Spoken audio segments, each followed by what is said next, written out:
Hello everyone and welcome to Luminar Coffee Break. I'm Angela Andrieux and today we're going to be talking about how to think like a painter when using your local masking. What I mean by that is looking at your image, noting where you want to have shadows, highlights, additional color, and things to guide your viewer's eye through your image and tell your story, how to use local masking techniques to really make those areas come to life, how to brighten up some areas, tone down others, will make this image look amazing. Let me go ahead and share my screen and we'll get started. So you should be seeing Luminar AI up on the screen, and I've got this gorgeous image of an adventure, person out hiking on a ridge, up to, I'm not sure if that's a lighthouse or a little chapel. It's kind of hard to tell, but nonetheless, it looks like an amazing hike and a great adventure. And that's the story I really wanted to tell with this image. I want to take a moment here to say hello to Harry, Pat, JGmail28, and Maurizio. Thank you guys so much for joining me today.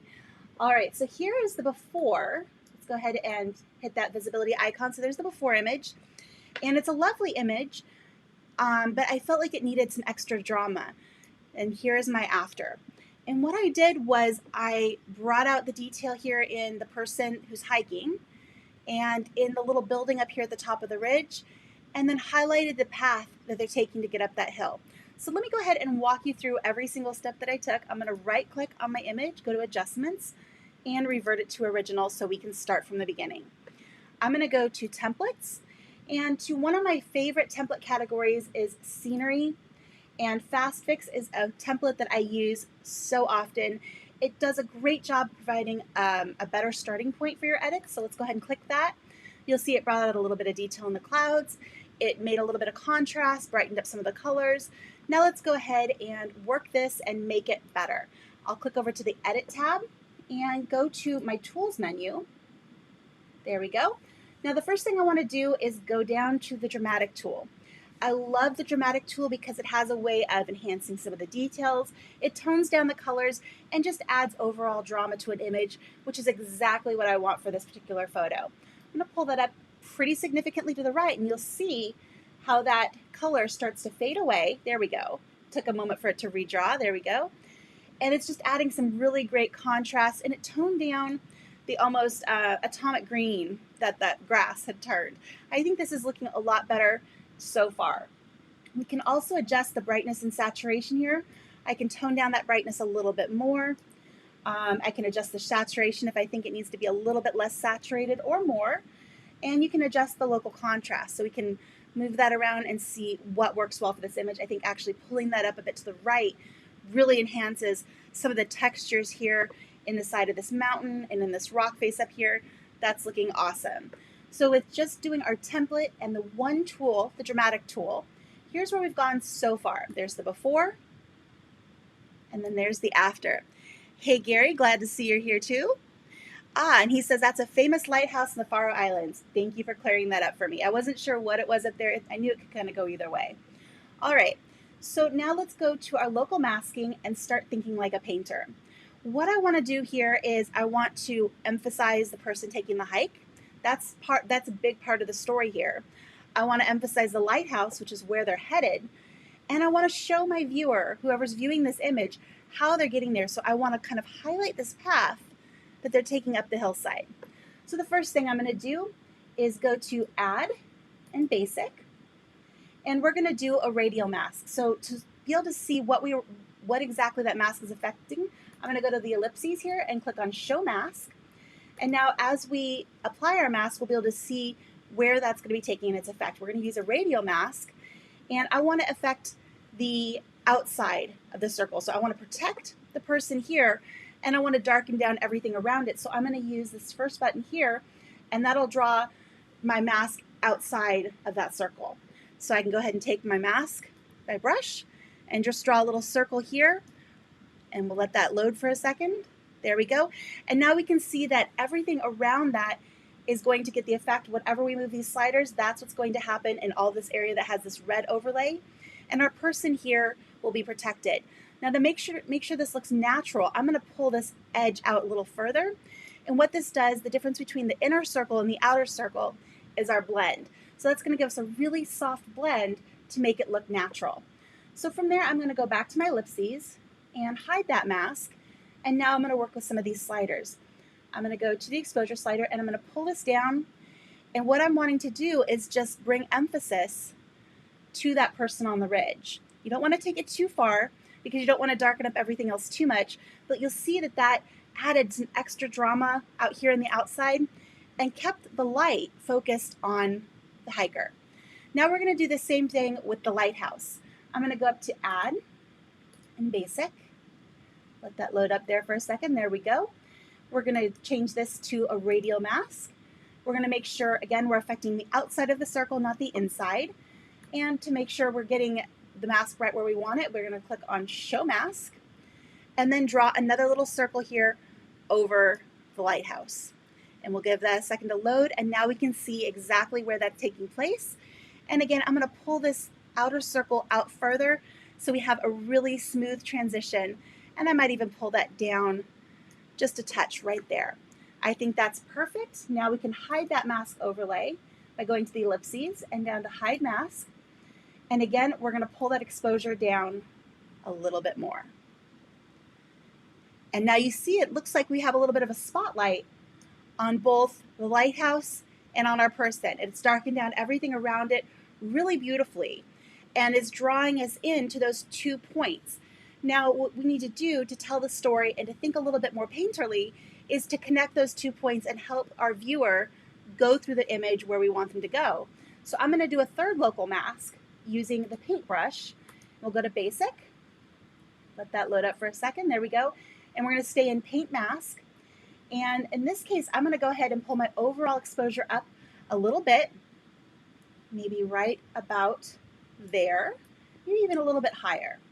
We'll do it a little bit more dramatically, and then we'll use a lower opacity brush so that way we can make multiple brush strokes and kind of layer up the effect and make it look very natural.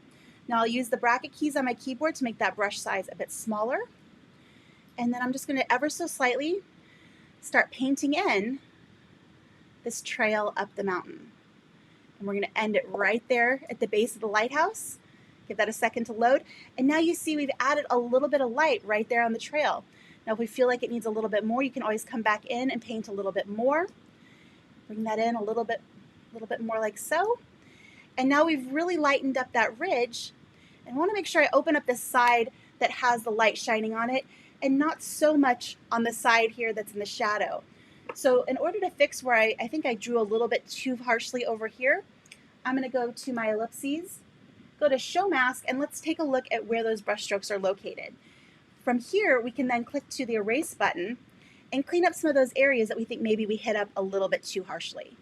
So I'm going to clean up some of these ones here on the shadow side because I really want to emphasize this defining light between the light side of the mountain and the side of the mountain that's in the shadow. So I don't want to make that I don't want to brighten it up too much on that shadow side. A little bit of light, extra light here on the light side works for me. So let's turn that mask overlay off. And now let's turn this tool off so you can see the before and the after. Turn that back on. All right. I think that's really good, but I might have taken it a little bit too far. So I can always go in here and pull that exposure slider back just a hair. We don't want to make it look obvious that we painted that in, but we do want to have it be subtly guiding your viewer through the image. Harry's asking, do I use a mouse or a tablet? Today I'm using my mouse, but I do use both. I have a Wacom Intuos Pro. It's a medium size. It's a great piece of equipment, but a lot of the times I don't have it set up on my desk. My desk is pretty small, so I use my mouse and I can get very similar effects, but the Wacom is a great tool to have. All right, so the final touch that I want to make to this image is to add a subtle vignette to the whole thing. And that's going to just kind of draw everything in, pull us in a little tighter to that subject, to that story. For that, I'm going to click back over to our Tools menu and over to the Vignette tool. And I'll pull my mouse slider all the way down to -100 so we can really see where this is taking an effect. I'm also going to pull my size down quite a bit and go into my advanced settings. We'll change the roundness here to make it fit the size of our subject a little bit better. I'm going to go ahead and take that all the way to 100 and maybe even pull that size in a little bit smaller.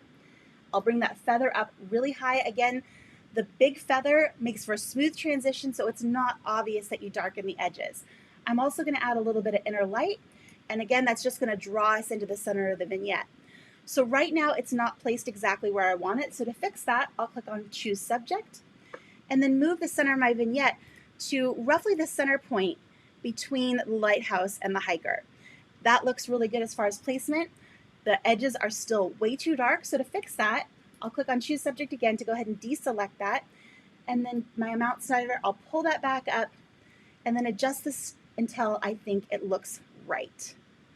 And that's very subjective. Some people like darker edges, some people like them a little lighter. I'm going to use a little bit lighter touch than I normally do for a vignette on this image because we already used those 2 radial masks that darken the outside around our hiker and the lighthouse. So I think that looks awesome. So let's take a look at our before and our after. Let me know in the comments what you guys think of this edit. I think it turned out beautifully. I love the drama, all of the detail that it brought out in the sky, and it really brings out that drama and anticipation of somebody who's hiking along this perilous ridge up to that amazing lighthouse.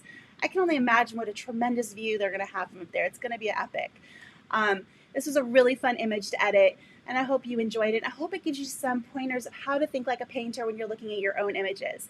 Make sure to look at what your story is, what your subject is, and how you can tell that story and lead your viewer through the image. Coming back from what we've talked about over the last couple of weeks of segmenting your images and looking at the sky, looking at the darker side of the mountain versus the lighter side of the mountain. We have ways to control the tones and the colors in different regions to really make your story stand out. So I hope you put some of those to use in your own work and that you get some great results. If you do, and you're part of our Skylum Photography Facebook group or our Luminar AI Insiders group, make sure you tag me. I would love to see how you put some of these techniques to work. If you guys are enjoying these videos, make sure you hit the thumbs up button there. That tells our producers that you like to have us here. And if you have any questions or any comments, feedback, suggestions for topics, things you want to learn, make sure you post those in the comments. I definitely read those and add those things to my queue. Your desire to learn is what keeps me going, and I really appreciate all of the feedback that you guys give me. With that, I want to wish you a wonderful day. Stay tuned for a very brief message, and then I'll be signing off for the day. You guys have a good one. In honor of Women's Day, March 8, 2021, Skylum's Marketplace will feature 4 very talented women who have created signature templates for Luminar AI. Michelle Grenier has designed 12 templates for your sports and action portraits.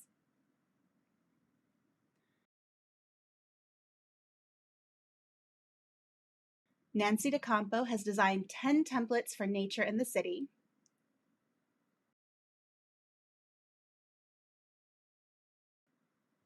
Kate Fellini designed 12 beautiful tones of the year. And Eliana Lopez has designed 10 templates to enhance natural colors.